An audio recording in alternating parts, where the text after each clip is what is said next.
We had the safest border in the history of our country the day that I left. I shouldn't have left. I mean, honestly, but so many places. Pennsylvania, I love Pennsylvania. I went to school here. I think the people are incredible. But they found, as I understand it, I mean, I don't know what's happened in the last day or so, but in Lancaster, they found 2,600 ballots, all done by the same hand. In other words, the same exact penmanship, the same... No. This is not good, man. Oh, my God. This motherfucker knows he's going to lose. And the more he knows he's going to lose, the more he's beefing up the fucking election is stolen shit already. Buckle in for some motherfucking unrest, dude. A Brooks Brothers riot in every corner. Same hand, the same everything. It was all done by the same pen, the exact same pen. And then they go and they say, well... Yeah, I'm going to be honest. Like, call me libbed up, whatever. This is very dangerous rhetoric. He is very clearly, very deliberately trying to...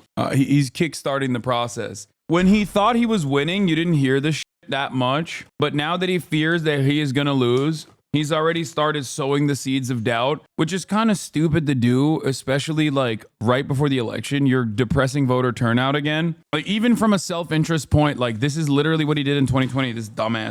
He depressed his own voter turnout to a certain degree because there were people who were like, well, my vote's not counting. But this also simultaneously is just like hogging up the hogs. Dude, the amount of people that I've heard openly say the election was stolen in 2020 still to this day is so dire, dude. We just need education in general. Like these people are living on a separate planet. They are living in a different universe.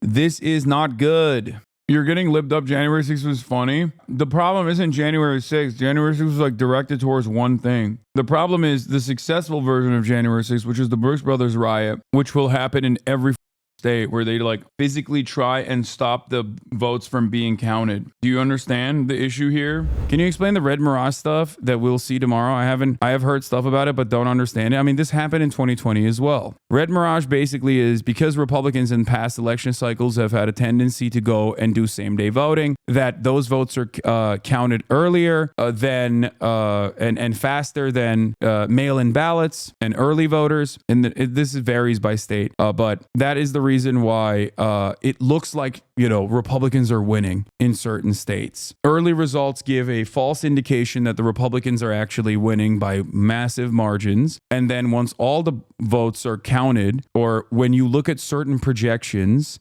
you can make a better analysis on who is projected to win, judging by past performance. A lot of people don't realize this, but like the official vote count does not come for sometimes weeks, if not months later. Most of the winners and losers are declared on the night of the election due to projections. That's why the media will say Associated Press is projecting a Kamala Harris victory. Now, they're usually right. There are very few instances where the media has ever gotten it wrong. And this was a big deal that especially Fox News projected certain states, Biden winning certain states on election night in 2020. That was a massively consequential thing that they did, where they actually operated with truth and integrity to a certain degree. Ironic, I know. And that really softened the amount of counter narratives that Trump could launch towards like, oh, we're winning the election. He was very upset, if you recall. Now, having said that, I do not know if Fox News will do that this time around. And I'm genuinely worried that they will not be honest about their projection. So we shall see. Now, I don't know what kind of ground game they have in terms of like launching a Brooks Brothers style riot in each individual swing state, but it's definitely something that I am fearful of. Do you think that a big repudiation with really high Dem vote count would make that more or less likely? Honest question. No, that would make it less likely, especially if like Democrats come out in massive numbers and like all of the polling on low propensity voters was wrong, and it was actually the Democrats that were securing a lot of low propensity voters, which would be copium. I've never said that. The reason why I haven't like paid a lot of attention to that is because that is copium. There is no evidence to suggest that. Might be worth watching what you said on election night in 2020 when Trump tried the last time he was going to steal it. This is an embarrassment to our country. We were getting He's just ready giving a to victory win this speech. election. Frankly, we did win this election.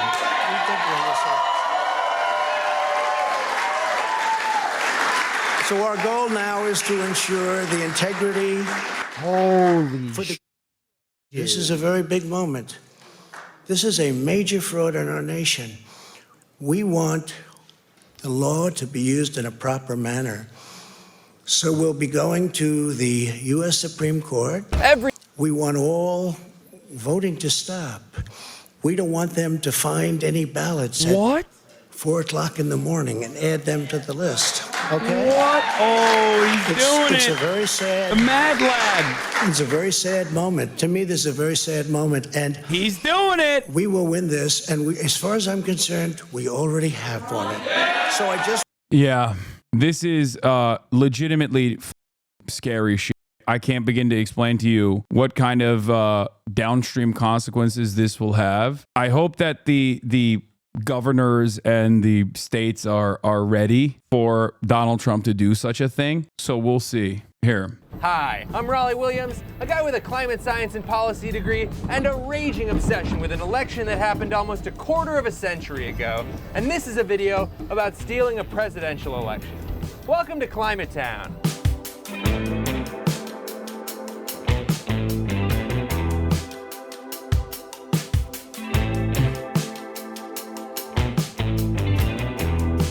Yeah. A lot of people, especially younger people, are not familiar with the 2000 elections where the Republicans actually successfully stole the election. I mean, they lost the popular vote, and the only way that they were able to win the state of Florida was because George W. Bush's brother, Jeb Bush, was the literal governor, and the right-wing Supreme Court at the time allowed them to steal this election, and they successfully intercepted the recount process by starting what is known as the Brooks Brothers Riot. This was carefully crafted and conducted by Roger Stone and many Republican staffers, including but not limited to Amy Coney Barrett and Brett Kavanaugh. It's because America doesn't have a simple democratic election where the candidate with the most votes wins. We have the much stupider electoral college, where states are assigned point values and each candidate tries to win the highest stakes board game on earth. And that means close elections can often come down to just a couple of states that could swing either way. And then, at 7:49 p.m. Eastern Time, NBC felt they asked enough Floridians exiting the polls who they voted for, and they were ready to make the call. So sorry to interrupt you. Mike, you know I wouldn't do this if it weren't big. Florida goes for Al Gore. It was massive. Florida had 25 electoral votes, and if Gore took it, the Bush path to victory looked rail thin. The other networks followed suit, and it seemed like a wrap then and there. Except it wasn't a wrap, because as actual voting data replaced exit polling data, Gore's lead began to shrink. And something positively weird was going on, because Florida polling stations were inundated with voters calling to say they were confused about the ballot and they were worried that their vote might have gone to the wrong person. Curious! Then, 2 hours later at 9:55 p.m., NBC News is now taking Florida out of Vice President Gore's. And the reason for why they did that was because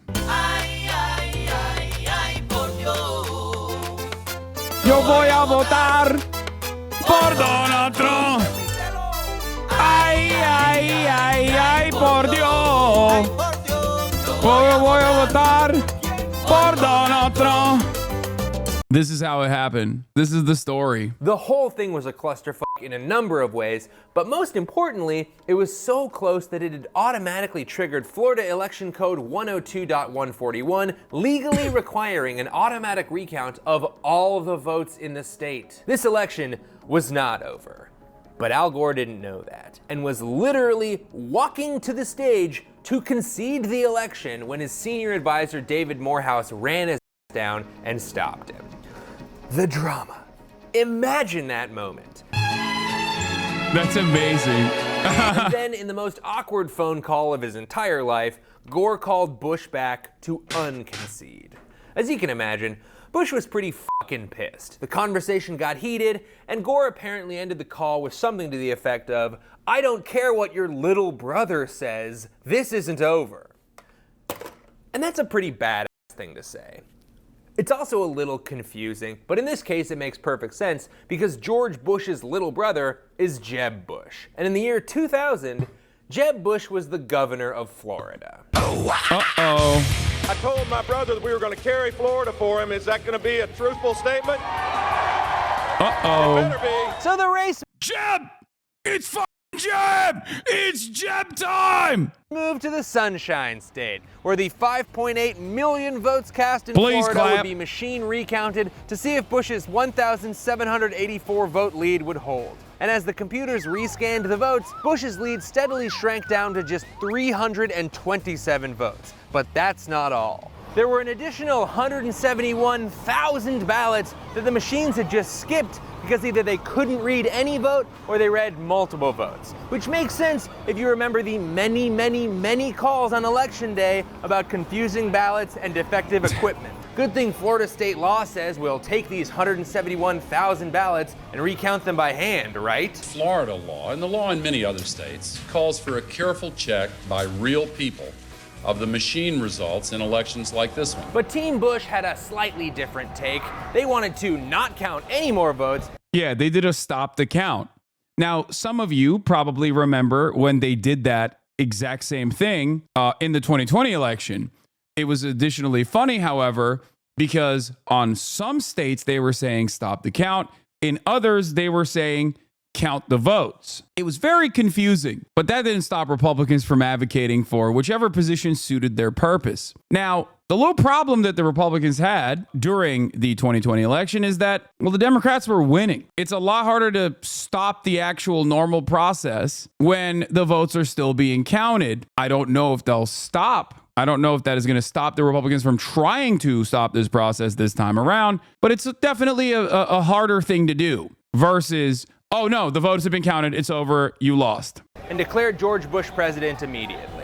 And in situations like this, you'd hope there'd be someone to step in and say, get f***ed, we're counting all the votes. I'd even settle for a simple, sorry, but counting votes is how democracy worked. And that person should have been Florida Secretary of State Katherine Harris. Now, in a wild coincidence, the co-chair of George Bush's Florida presidential campaign was also a woman named Katherine Harris, and in an even wilder coincidence, it was the same person. That's right, both the Florida governor and the Secretary of State in charge of maintaining the integrity of the election had actively campaigned for George Bush, which is a really hard position to be in if you're Al Gore. Luckily, he did have one thing going for him. He got more votes in. I will say something that might come across as controversial, but I think the state of politics now is even worse than that. Donald Trump has put his loyalists in every position within the Republican Party, and now there is even a greater partisan split, and it doesn't matter. You don't even have to be related to Donald Trump at all. Okay, you can just openly be like, I'm an insane person, and I think the elections were stolen last time, and now I'm in charge. I'm tasked with I'm tasked with the election here. I'm gonna be doing. I'm gonna be sitting and doing the counting myself personally. Florida than George Bush did. That's right. We now know for sure that Gore got more votes in Florida than Bush. By kind of a lot.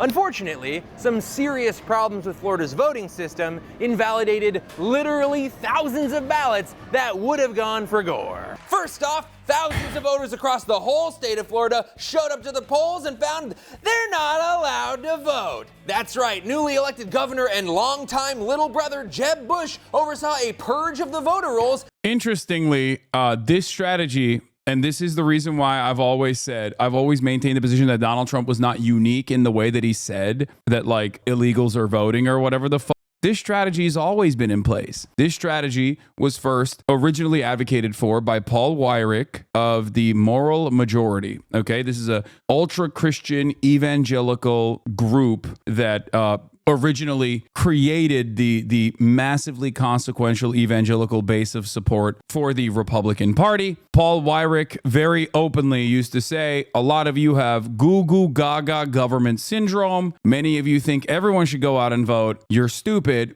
Our goal is to stop people from going out to vote because, you know, we don't want certain people to go out and vote. This is straight up the play. They've always been, oh, here it is. have what I call the goo-goo syndrome. Good government. They want everybody to vote. I don't want everybody to vote.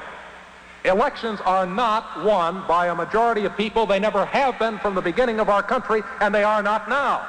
As a matter of fact, our leverage in the elections, quite candidly, goes up as the voting populace goes down. Yep. Who's this? That's Paul Weyrich. He's a real demon, one of the worst demons in a sea of other incredibly consequential demons in American politics.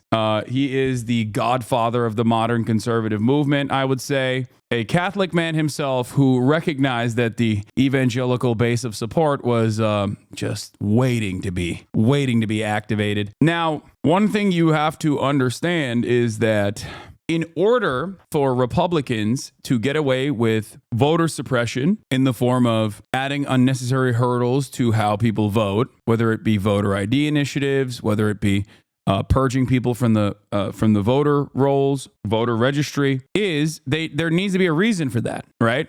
You can't just be like, nah, we got to purge people from the voter rolls. You'd be like, that seems like a strange thing. Why? Is the question that comes to mind. And the answer to the why is illegals voting. Republicans have consistently lied about voter fraud in an effort to do election fraud or voter suppression. There is no evidence to show that there is a tremendous number of illegal voters out there. And as a matter of fact, there's only evidence to show that this does not happen. It is so marginal that it is statistically insignificant. Having said that, however, Donald Trump greatly expanded on that messaging and followed it to its logical conclusion that it definitely is happening. It's always happening.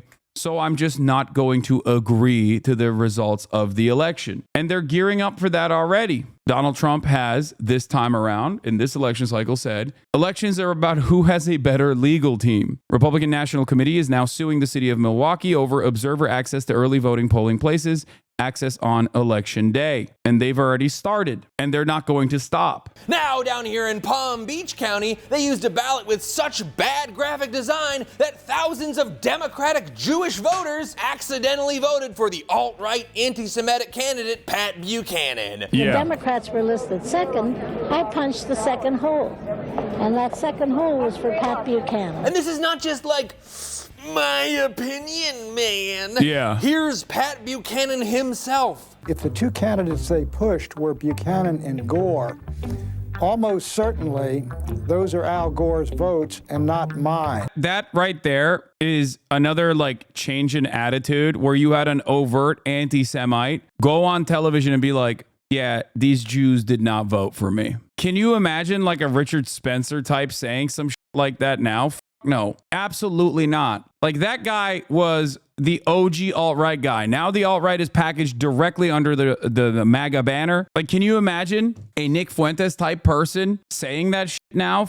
No. Bush ignores the offer and doubles down on the lawsuit to stop the 4 recounts, but loses the case and the recounts are a go. Point Gore. But the Bush bench is deep. They had to let the recount start, but no one said they had to let it finish. So Secretary of State and Team Bush MVP Katherine Harris tightened the recount deadline, and Republicans worked to slow down the actual vote counting itself. They argued over every vote. Katherine Harris then attempted to stop the entire hand recount early. I've decided it is my duty under Florida law to exercise my discretion in denying these requested amendments. But was denied by the Florida Supreme Court. Undeterred, Katherine Harris follows up by stating she won't accept any recounts unless they're completely finished in the next 3 days. The Gore legal team says, hey, you can't do that, and the Florida... She's in jail, right? What? No, she was elected shortly after this. Supreme Court steps in and says, stop f***ing around, and gives them a week to do the recount. There was only one question left on everybody's mind. Who let the dogs out? Sorry, no. Who would win this election? With the recount in full swing, things looked very good for Gore. He picked up 93 new votes and virtually every single person that was involved in this process was elevated through the ranks of the Republican Party. Almost every single one, including but not limited to 2 Supreme Court justices that Donald Trump put in the Supreme Court. Roger Stone was the one who implemented the Brooks Brothers riot, big Trump loyalist, as you guys know. he is like seen as a hatchet man and is seen as like a deeply unserious person in general now. But like every single person was like directly elevated through the ranks of the Republican Party for their loyal servitude. In Volusia County, and if their projections were right, Gore would win another 300 to 400 votes in Palm Beach, another 100 in Miami-Dade, and up to 500 in Broward County. Even on the low side, that would be enough to put Al Gore right back on top. Pretty good news for the remember how close this election is, okay? Remember how close this election is. Like, not only did Al Gore already win the popular vote, he would have won Florida as well if the recount process took place in the way that it was supposed to. And they were like, nope, not happening. Democrats. The Republicans, on the other hand, weren't about to let a lead slip away.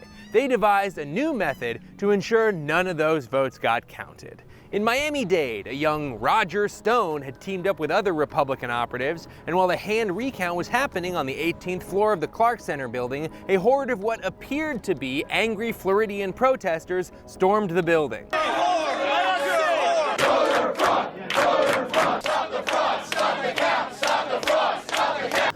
Stop the count, stop the fraud. An instant classic.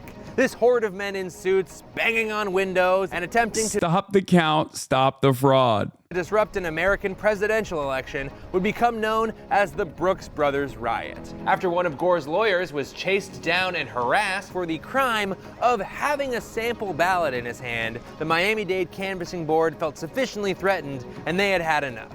They stopped the recount. And if you're wondering if this was a spontaneous bunch of protesters or some kind of group of Republican operatives trying to steal an election for their team, here's a picture I think can really answer that question. Yeah, Tom Pyle, Texas GOP official, Gary Malfus, GOP chief counsel, Rory Cooper, GOP congressional committee, Kevin Smith, GOP analyst, Steve Brody, GOP aide from Tennessee, Matt Schlapp, Mr. himself, Mr. Sexual Favors himself, Matt Schlapp, Bush campaign staff at the time, Roger Moore's GOP aide, Dwayne Gibson, Chuck Royal, GOP, Lena McConkey, GOP's, I guess, assistant, is that? No recount means no change in votes from Miami-Dade. But surely the Palm Beach County votes could go Gore's way, right? Yeah, they could have, if they had finished the recount. But since Katherine Harris was Secretary of State, she was able to move the Palm Beach County deadline up a day to the Sunday after Thanksgiving. Palm Beach submitted a partial recount, and Katherine Harris gave him the old 2 for flinching and rejected it for being incomplete. Once again, Al Gore would get none of the newly counted votes, and it looked like this whole refusing to count votes in a Democratic election was a real winning strategy for— Just so you guys understand, Secretary of State of Florida from 1999 to 2002. And then after this, because people were asking like, what happened? Like, did she go to jail for this? Yeah, dude. She so did not go to jail that then she moved on to become a elected member of the House of Representatives from Florida's 13th Congressional District from 2003 to 2007. So no, they did not throw her in jail. They rewarded her, and she became a United States Congresswoman.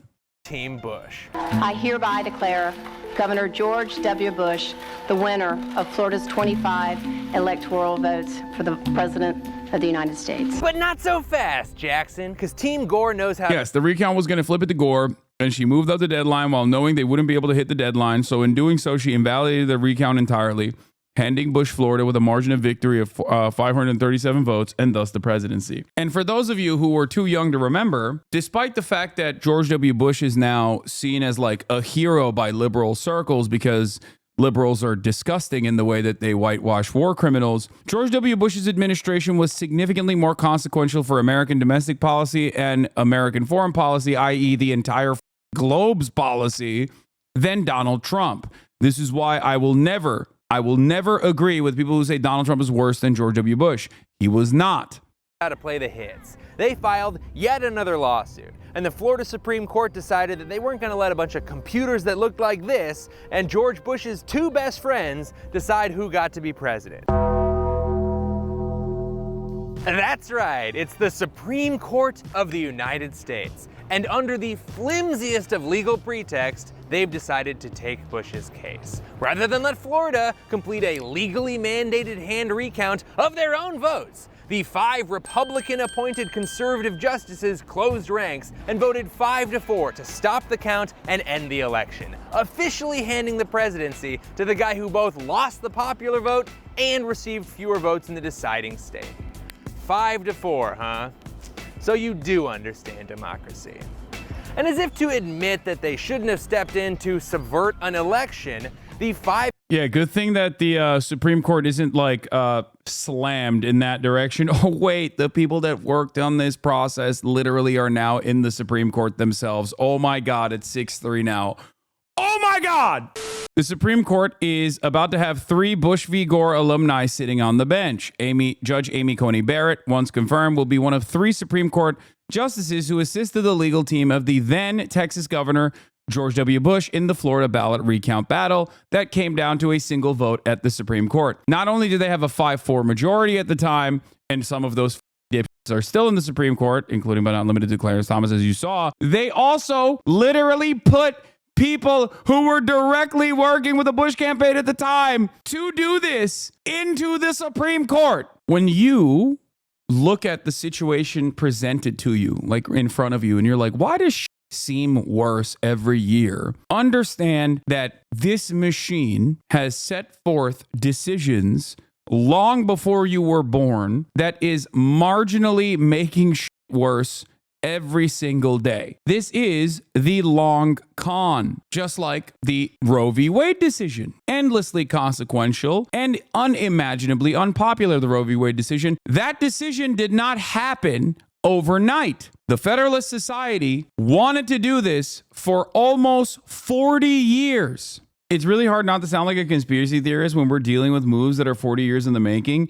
I mean, this isn't like a conspiracy theory. This is a conspiracy in the legal term. They're conspiring to do this. It's not a theory. It's just a reality. These are not things that we are suspecting happen. These are things that were openly being communicated for multiple decades, and we're watching it unfold in front of our eyes. It's just the reality. And the reason why I'm going through this process and explaining to you step by step how it has happened in the past and trying to explain to you how worse things have gotten since then is because I want you to understand. I want you to have the tools to analyze what happens tomorrow potentially. That's it. This is a big part of what I do, contrary to what my naysayers might claim I do. This is my job. This is what I am tasked with doing, which is to explain to you historical context as to why certain things are slated to happen. That's the goal here.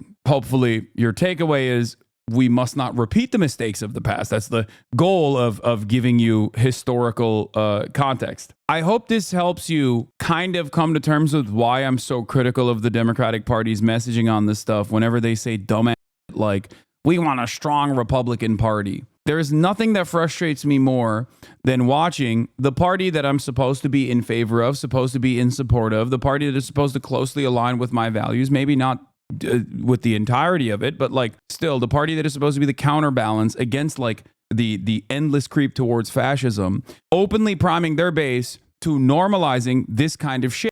Because every single time you hear Nancy Pelosi say things like, we want a strong Republican Party, we want the Republican Party of the past, this is what they're pointing to. This is what the Republican Party of the past did. Project 2025 doesn't end with defeating Trump. It ends with defeating the whole Republican Party. Exactly. Thank you. That is why my analysis on Project 2025, I've been talking about that for a year plus at this point, has always been Project 2025 is not new. A lot of people focused on it, and it's been an effective way to campaign against the current Republican Party. But you have to understand, Project 2024 and 2026 is the same. Donald Trump was implementing Project 2025. All right. So the rest of that is about climate change policy, which I've talked about, but like I wanted to specifically cover this aspect. Go support our boy. He's amazing. Climate Town rules. I love them. I think he's great.